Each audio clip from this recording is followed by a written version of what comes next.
Welcome to the Real Estate Investing Club. This is the place everyday real estate investors gather to share their best stories, biggest insights, and favorite tactics to grow a portfolio of cash flowing properties in today's market. Here's your host, Gabe Peterson.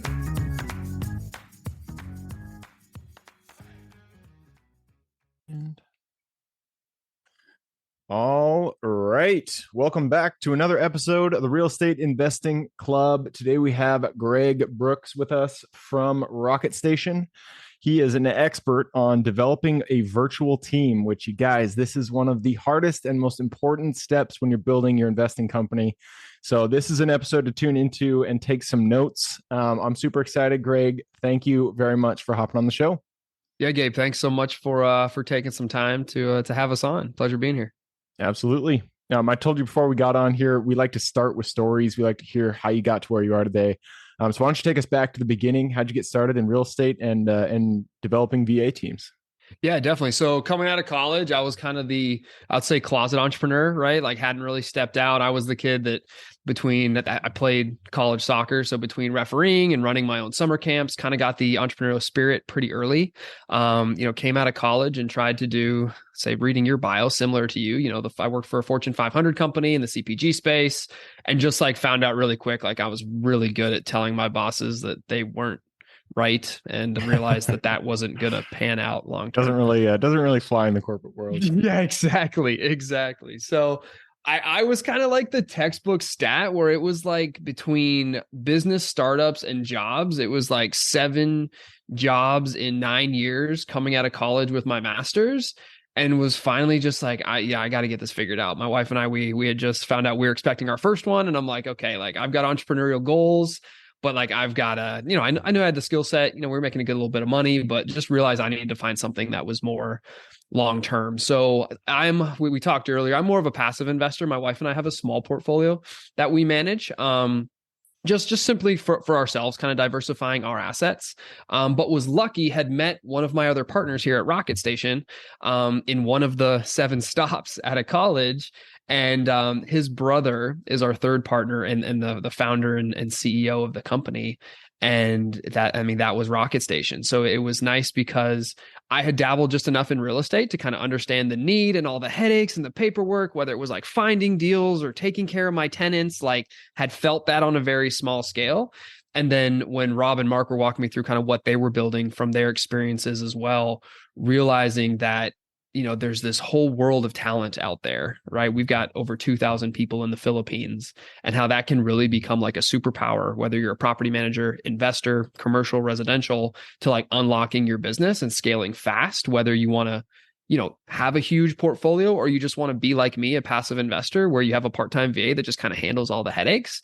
And I bought in quickly. So that was about 4 years ago. Wild ride kind of going through COVID, but, came out on it on the good end, and say now excited to kind of just keep spreading the word of virtual assistants and virtual talent to kind of all the, the real estate companies out there that are struggling right now, whether it's finding talent, affording talent, having to lay talent off and still having work kind of in these economic times. It's a fast moving market. So definitely on my side, like scratches the itch of the entrepreneurial piece, while also, giving back and just seeing what our teams do in the Philippines. It's a cool balance of kind of entrepreneurial as well as, giving back and empowering people to really, be the best versions of themselves.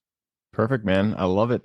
And yeah, speaking from experience, building a team that, on the property management side and even in your own business systems, every business system that you can think of is just extremely difficult to find somebody who actually works well. I told you before you just click the on button here. I've gone through quite a few VAs, and it's hard to find a good VA, and it's hard to really train them properly, because it's so easy to have something in your head and be like, okay, this is what I do, and you do it every day. And so it's just so, unconscious for you, but being able to put that in your conscious mind and then create a process and teach somebody to do exactly what you're doing is quite a different skill set. So that's kind of the problem that I see when I've tried to hire my VAs is getting them to do what I do. And so what are the what are the main ways that you recommend real estate investors, other entrepreneurs, to get VAs and to train them up to do the processes that you already know, unconsciously? Yeah, no, definitely. I think that's like every entrepreneur's like bottleneck, right? And this kind of applies to VAs, or even if you're at the opportunity where you need to hire someone locally, right? It's nobody does it better than me, right? You were the one that bet on yourself. You're the one that figured it out. Within our office, we kind of joke like, you're the one that took the punches in the teeth, right? You're the one that like have learned those lessons the hard way and cost maybe yourself some real money.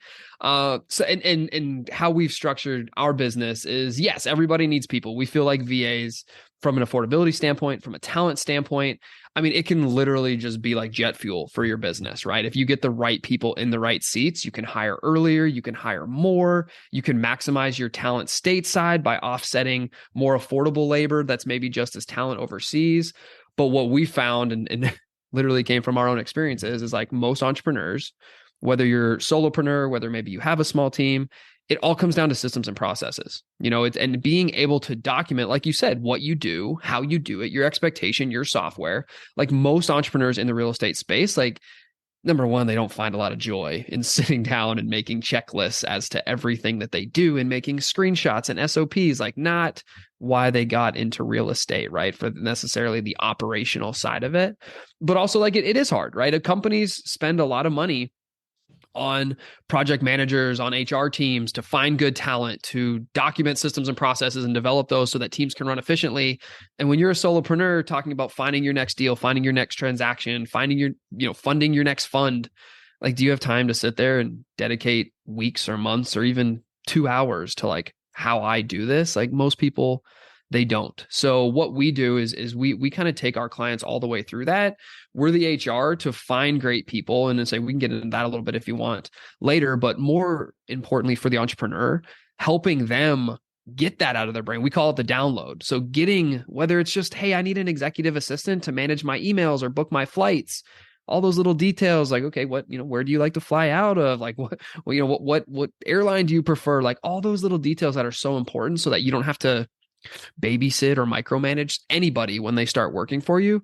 We've got a whole team that works right alongside every one of our clients to kind of get that out of them and do it in a way to where there's accountability, right? We're giving you an hour to say, hey, we're going to be able to knock out what you've been putting off for 6 months, a year, 2 years, and we're going to do it really quickly, and you're going to get a really professional product. But then that's also going to help you hire the right person, get them up to speed faster, and really get them plugged into the business where you can actually let go of that, right? Whether that's large jobs like lead prospecting, deal evaluation, running comps and research, or if it is little things like scheduling your grocery pickup, like we can kind of help you make those steps so that you can hand it off and be confident in the virtual assistant that's going to take it on, once you get it off your plate. Yeah. And I mean, as you were saying all of that, I was kind of going through my own mind, like the processes that I still haven't handed off to somebody that I really need to.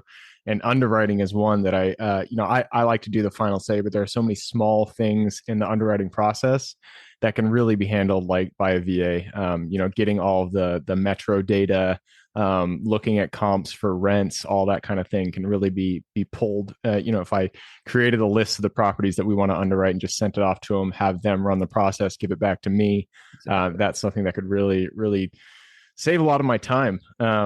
So that's a good little inspiration there. When you're hearing, from real estate investors that work with you, what are the, let's say, 3 main roles that you find they benefit from the most hiring a VA for? Yeah. So I think a lot of people, just because it's a very high revenue return role, is some kind of outbound prospecting. So like whether you're syndicating deals and you just need to solicit investors and kind of build your list, or responding to people that maybe are converting and reaching out for more information, or, kind of on the wholesaling fix and flip side, like someone who can go knock out cold calls, or, respond to leads that come in because you're paying Facebook or Google or whatever. Like, I think lead generation is always at the top of everyone's mind, because I mean, that's where you look at your cost per acquisition, right? That's where a lot of that comes from. So that's always a big one. You hit the second one, the underwriting kind of transaction based process piece of it is huge, because yes, like you said, you need to be the one that makes the final decision on whether, a deal, is a deal. But like all those data points, all the research, the hours, and even if you're good at it, right? Even the 30 minutes, I mean, if you're trying to underwrite or at least evaluate 5, 10, 15 deals a month, I mean, that turns into real time really quick. That takes you away from what, right? Most investors we know, like they want to be out there. They want to be finding the next market. They want to be, connecting with investors, hard money lenders, whatever the case may be. So Well, just yeah, putting to jump in there, we have a KPI where we like to make 5 offers a week. And each one of those offers, I've figured out it takes me probably about an hour to hour and a half to actually create. And that includes all the underwriting, creating the offer, creating the LOI, all that stuff. And how many offers do you not, if you don't mind me asking, how many offers do you not go through with after you do the kind of underwriting evaluation on it? Well, yeah, and that's exactly it. Is we have so many leads. It's the offers times maybe 2 or 3 for the leads that come in that we actually make an offer on, because we deem that it's actually, they're in a price range after the conversation that makes sense for us to offer. And so the time that it takes us to get through this is just, it takes way more time than I should be involved in. And so having somebody step in there, if I could just add the lead to my pipeline in my Monday account, all the fields would populate and they can just start plugging away, going online, finding the parcel number, finding the 5-mile radius, how many people live there, what the growth projections are for that radius, all that kind of stuff. Yep. That would really cut down on time. And so I'm already sold. Right. Yeah. No, but that's it, right? We look at it always like from a time standpoint, right? Like maybe you're at the point where you have a small team and you're getting going and it's like, how do I make my team better? How can I take some of this work off of them? Or if you are the solopreneur who is doing this, right? You are the beginning and the end. Just getting all those little tasks, because every 20-minute roll, every 20-minute, piece of data that you've got to pull or you got to look around multiple places, that's taking you away from what? And I mean, sometimes the simple answer is it's just taking you away from being like the visionary thought leader to be like, okay, what's next, right? Can I record another podcast and make a connection? Can I go to this local mastermind group or go to this, local meetup to get, gain more people to my network, right? There's a lot that needs to be done. And we look at it as, I mean, with real estate being as transactional as it is, 80, 85, almost 90% of the stuff that takes the most time is very process driven work, right? It's very rinse, wash and repeat. Where as long as you can get yourself to have the final eyes on it and give the approval, yes to this one, no to this one. A lot of the build up to that, whether it is lead generation, whether it is underwriting, whether it is marketing or whatever the case may be, investor relations, like a lot of that communication can be handled through systems and processes, and then a really talented VA to act as a team member for you. Yep. And it sounds like you guys have a great company there. You kind of step in and take all of this from the investor's plate, finding the VA, all that stuff. But, being fair to everybody, I just want to ask, if they were not to use a company like yours, what are things that they should be looking out for when they want to find a really high quality VA? What should they be looking for in that VA? Definitely. So first and foremost, I always reiterate, start with the process mapping don't just pull a job description together. That's a couple bullet points. Go through and spend some time, even if it's just video recordings of what you're going to want them to do, how you want them to do it. Spend some time prepping for their success once they get started. I've never, whether a VA or a local employee, I've never met or hired an employee that on the first day, they didn't want to do good, right? Most of the time it's the breaking point of, hey, I don't know what good looks like. So give them some structure there. In terms of actually, when you jump into the hiring pool, and there's lots of, freelance job boards out there, Upwork, Fivers. I break it down to 3 things is number 1, have some kind of screening and onboarding test, right? So think about the role that you're hiring for. If you want someone who's very detail oriented, create something where you can evaluate that. One of my favorites, and a little tidbit for the listeners, is when we're evaluating team members in data management analyst roles, is we'll write them this big long, hey, congratulations, your application's been accepted. And right in the middle of this 6-paragraph email, we'll put, oh, by the way, when you respond to this email to either accept or deny, make sure you put the word rabbit in the subject line. Like little things like that. Yeah. You know what I mean? Just to make sure that they're actually reading the email. Exactly. Because keep in mind, if you are hiring from a job board, it's a job board, right? So they probably have 100 resumes out there and they're trying to find what will provide them the best living, the best salary, the best work-life balance. So make sure, depending on the role you're going for, that they are the right type of person. The second piece of that is once you've kind of honed down to 2 or 3 candidates that maybe you want to hire, I mean, we've got over 2,000 people in the Philippines. I mean, it is a third world country. Most people who are leveraging VAs, and just with that, there's tons of talented people. I mean, we're there because the education level per capita is one of the highest in the world. So there's talented JP Morgan, Chase, like they have hundreds of American Express have hundreds of thousands of employees in the Philippines. But one thing that can sour people on VAs really quickly is just the infrastructure. So make sure you're having them send. Yeah, I've had that issue. Exactly. Like what's your internet bandwidth? What's your processing power on your computer? If the power goes out, because it does in countries and areas like this, like, do you have a backup generator? Do you have a place that you can go to get back up to speed within 15, 20 minutes, 30 minutes? So like being aware that they probably don't live in Dallas, Texas, and they don't live in Seattle, Washington, right? So just being aware of that piece of it. And then what I would say that the nice thing that comes with the flexibility of VAs, invest the time, right? We're big believers in hire slow, fire fast. So if you've set it up correctly, there should be very quick indicators once they start working for you of whether it's going to be successful or not. But having those processes and allowing them to get comfortable, look for them to engage and ask questions, back once they kind of start in the role, I think that's pivotal to then kind of setting the relationship up for success.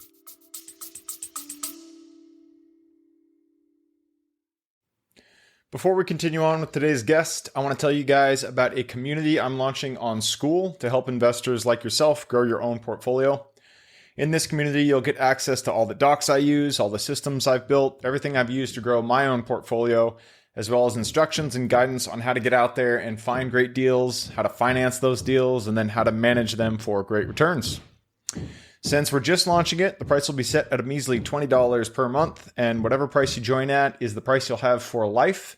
We will be increasing the price as the group grows, so if you're at all interested in growing your portfolio along other investors, now is the time to join. I will put the link somewhere in the bio or on our podcast website at therealestateinvestingclub.com, so if you are interested, head on over there. With that said, let's get back to the podcast.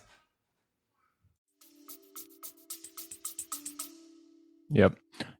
I can't agree more. And then I guess the last question that I have on this subject is management, because, it would be ideal if you could just hire a VA and then they'd know the job and do it well every single time, but that's not the case 99% of the times. You do have to manage the VAs. So what are the tips, the advice that you give investors on how to manage the VAs that they do hire? Yep. KPIs. And we're big believers over here in traction. I'm sure many of your listeners have read it. If you don't have a number, you can't measure it. Mm-hmm. So you need to, as a part of that process planning, and we do this for all of our clients, kind of the final step is like, what does success of this role look like? Let's go back to the underwriting example. Is it, hey, you're able to evaluate 15 deals a week? Because you said, you guys are going to send out 5. You need to do about 3x that to evaluate deals. So that's the metric.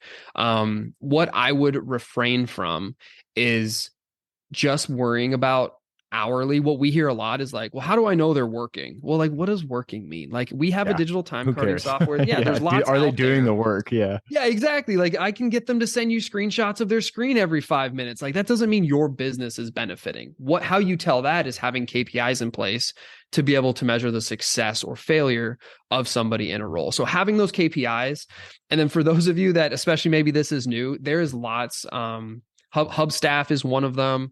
Time Doctor is another one. If you do want to have kind of the hour by hour breakdown, maybe you're paying somebody hourly for their time with you on kind of a flexible schedule. There's lots of digital time carding softwares out there that can track, motion sensitivity. They have to like press a button to clock in so that that they are up, that they are engaged in working for your business if you want to have that level of kind of hour by hour tracking as well.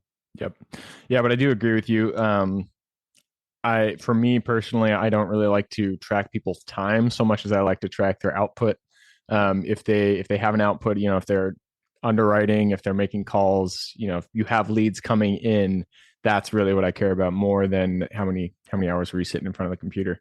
Yeah, and I would say for most of, for most people who are just dabbling a toe in this, like start with something small where it's like figure out what the value to your business is of that, and then find someone who it's like, hey, I'll pay you $300 a month to do this, and make it very small and measurable. Where, like you said, you have that flexibility where it's not like, hey, you have to be working for me 3 hours a day.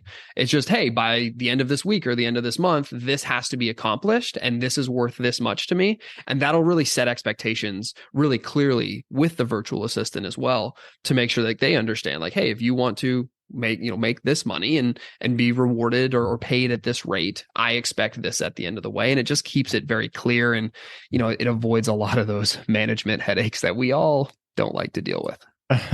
Yep, absolutely. Well, right on, man. I love everything you said so far. I did take a peek at the clock. It looks like we have run it down, so it's time to jump into the quick question round. Are you ready? Yeah, fire away. Let's do it. Starts with books. I'm a big bookie, so give me 2 recommendations, one for general life wisdom and then one for real estate or just business specific. Definitely. So for business traction, which I mentioned earlier, I mean, it's I think one of the best out there in terms of entrepreneurs and getting yourself a little bit of structure to really start to scale your business and build your empire. Second one is Think Again. I would encourage everybody to pick that book up if you want kind of a mindset shift in terms of how we analyze day-to-day problems, and maybe another way to do that to create positive outcomes. So Think Again and Traction. I haven't heard of the Think Again one. I'll have to check that out. Yeah, Adam Grant. I'm a big fan of. I love all his stuff. Perfect. All right, next question. This is for your younger self. So let's go back to the Greg who had no experience with VAs. Let's say he was working in corporate. Go back to him, look him in the eye, give him one piece of advice moving forward. Yeah, you're not smarter than everybody in the room. I think that's the that's good advice. That's good advice, and it's hard to hear when you're younger, but it's always true. Right. All right, next question. Superman strengths. We all have strengths that we uniquely give to this world. So what is your Superman strength? Definitely. So for me, it's the relationship piece. I really enjoy, and part of even working here at Rocket Station is like, yes, we see our clients' businesses grow and helping them from a commerce and a business standpoint. But really the relationship is really where my superpower, my niche is, and what I really love. So like we get to see it in, hey, we're helping our clients grow businesses, scale businesses. And then we also have this huge impact that we're making in the Philippines, providing people world-class opportunities and compensation. And so that's really kind of for me and where Rocket Station aligns with that. But I love the relationship piece of business. Love it. Next question is tools. Tools form the backbone of every business. So what is one tool you could not live without? So it's become HubSpot. We just went through a big technology upgrade, and now I feel like I'm about to get a tattoo that just says "I love HubSpot" like right across my forehead. But it's been a great platform for us, especially from a sales and marketing division, to keep everything tracked and in line. Yeah, I've heard good things about HubSpot. We use Monday, and I love Monday, but I've heard a lot of positive things from HubSpot. All right, next one. This is mentors. None of us are islands. We all stand on the shoulders of giants. So who is one mentor who has contributed to your career today? Yeah, definitely. I've been kind of having a sports background. I've had, a lot of, I guess, luck in terms of coaches and such that have kind of touched me and blessed me with lots of lessons along the way. I would say mentors right now, within our team, our CFO is kind of the gray hair of the office, and he's kind of the same thing. He's done everything from dentistry to he owned a paper mill at one point. That's and fun. Just being able to have candid conversations, not just about work, but like kids and life. And I thought it was this when I was this old, and now being 60 some odd years old, I see this. So Larry Nickel, he's one of the people in our office and our current CFO. He's been a huge impact on me. Awesome. Shout out to Larry. Thanks for helping Greg. And that leads us to the very last question. Actually, second to last question. I'm going to ask you this anyways, but United States, it's a big place, a lot of opportunity out there, a lot of square miles to buy. What is a metro that you and your wife are most excited about buying your next house in? Definitely. So we're looking at a lot of these college towns. So I went to kind of a college town in Arkansas, about 20 miles north of Little Rock. And I'm just really enticed. I think we're in Dallas. So Norman, Oklahoma is really close to us with OU, and just seeing the rise in tuition and kind of people now being just like being hybrid students, but wanting to be close to campus to still take advantage. I mean, those would be two. Norman and then Conway, Arkansas are two markets that we've already started to kind of look and do some research on. And we're really just looking at that college town and how do you take advantage of that in general. Nice, man. Actually, I've just recently been focusing in on Oklahoma. There's some good numbers out there. OKC is where I'm looking, but I like Oklahoma. I have not been. Once we have our first deal under contract, I'll be flying out there. But all the numbers look good, and it's a pretty red state, so it's a lot easier to own and manage. And that leads us to the very last question. This is for the listeners. You've given us a lot of good advice. I'm sure people want to reach out. What's the best way for them to do that?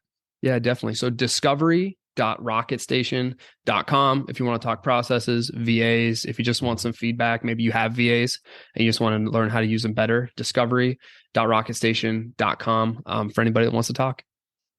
Right on. Well, that wraps it up. Greg, thank you very much for hopping on the show.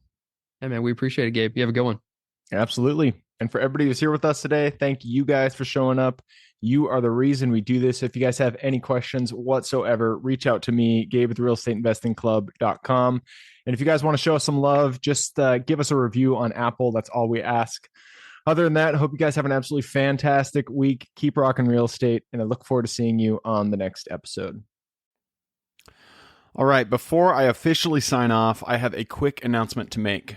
If you're interested in becoming a passive investor in one of my deals, my own company, Kaizen Properties, is looking for capital partners for our upcoming projects. We invest in what are known as recession-resistant assets, mainly self-storage facilities, mobile home and RV parks, and industrial properties. If you're interested in investing and would like to learn a little bit more about my company, our investing criteria, and some of the previous projects we've done, go to the Real Estate Investing Club podcast at therealestateinvestingclub.com and scroll all the way down to the bottom of the page. Click on the Invest With Us button. That'll pop up the investor form. Fill that out, and we will reach back out to you as soon as we can. Or if you prefer a little bit more of a personal touch, you can reach out to me at Gabe at therealestateinvestingclub.com. So really, that is it. Again, it was a pleasure hanging out with you guys during this episode, and I look forward to seeing you on the next episode.